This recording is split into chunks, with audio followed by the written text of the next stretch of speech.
Hello viewers, আসসালামু আলাইকুম।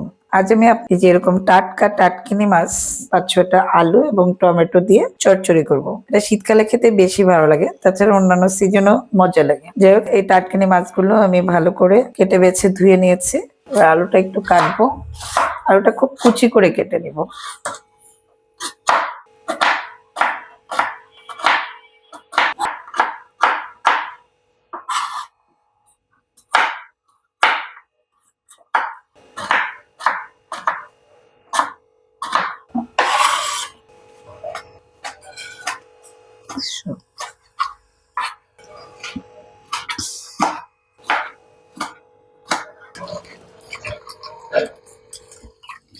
আলুটা এভাবে কচলে কচলে ধুয়ে নিচ্ছি, কারণ আলুর খোসা কিন্তু ছাড়াইনি। নতুন আলুর খোসা না ছাড়ালেও হয়, এটা এমনি খেতেও মজা লাগে।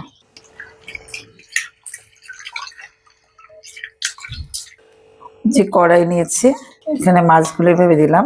এখানে এভাবে চচ্চড়ি করলে অনেক ভালো লাগে। একেবারে কাঁচা মাছটাকে অনেকে ভেজে নেন, কিন্তু এভাবে চচ্চড়ি করলে বেশি ভালো লাগে। প্রত্যেকটা মাছের একটা আলাদা ফ্লেভার থাকে। এভাবে যদি করা হয় তাহলে ভালো লাগে, আর ভেজে নিলে কিন্তু সব মাছ একই রকম লাগে। এরপরে এভাবে কুচি করা টমেটোটা এর সাথে দিয়ে দিলাম।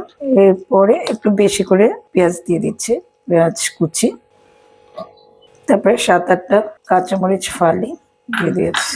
এবার ১ টেবিল চামচের মতো লবণ দিয়ে দিচ্ছি, ১ চা চামচ হলুদ গুঁড়া। এবার আমি ভালো করে মাখিয়ে নিচ্ছি।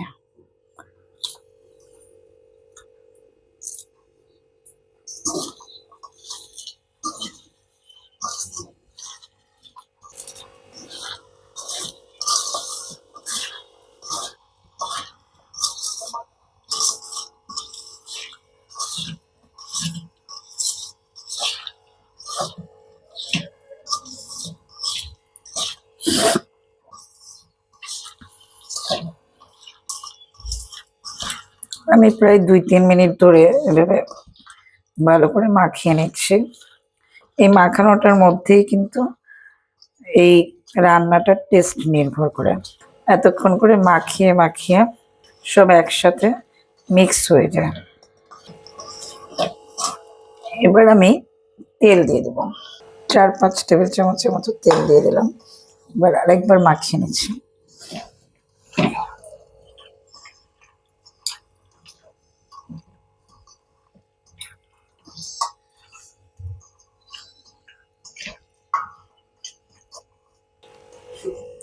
এবার পানি দিয়ে দিচ্ছি। পানি খুব বেশি দিব না, যেভাবে ডুবে থাকবে মাছগুলো খুব তাড়াতাড়ি সেদ্ধ হয়ে যাবে। মাঝার ইচ্ছে হাই হিটে চুলাটা জ্বালিয়ে দিচ্ছি, আর ঢাকনাটা দিয়ে দিচ্ছি। প্রায় ২০ মিনিট পর ফিরে আসলাম। দেখুন আমার চচ্চড়িটা মোটামুটি হয়ে গিয়েছে। এখন আমি একটু ধনিয়া পাতা কুচি দিয়ে দিব।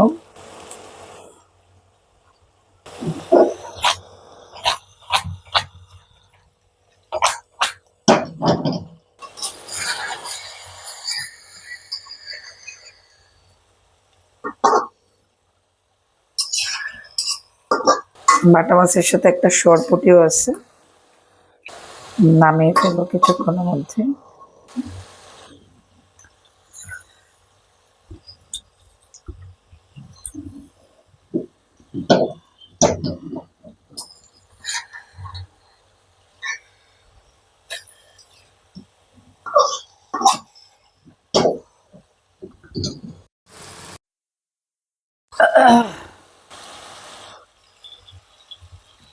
একেবারে চচ্চড়ি করে ফেললাম।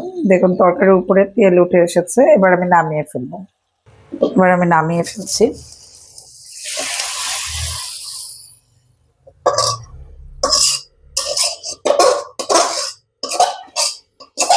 এভাবে লাল আলু দিয়ে চচ্চড়ি খেতে দারুণ মজা লাগে। এটা সাদা ভাতের সাথে খুব যায়।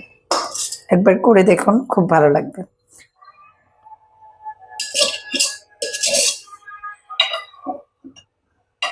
আশা করি রেসিপিটি আপনাদের সহজ এবং ভালো লেগেছে।